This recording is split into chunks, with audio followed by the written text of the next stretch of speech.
So what is pressure? A divergence is pressure. For example, here we have a divergence that failed.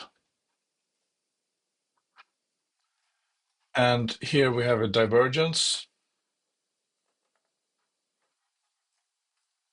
from here to here, eventually succeeded. So a divergence that failed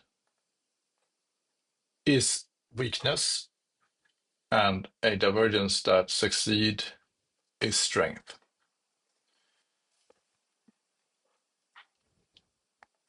So you might be asking, so what does that help me? Either it fails or it doesn't fail.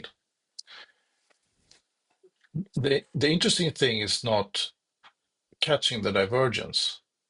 It's catching the convergence after the divergence. So we see the pressure. We see the failure of the bulls here. We don't trade that.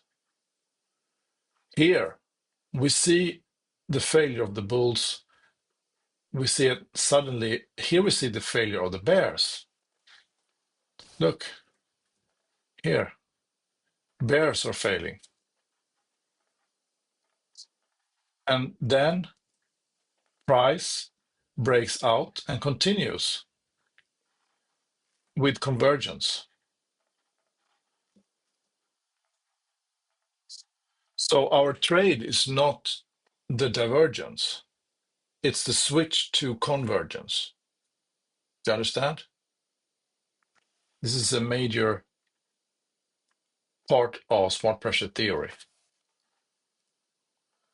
So that's how we're going to build our trades, and that's how we can use it together with your own trading systems. But we don't trade the actual divergence. We trade the switch to convergence.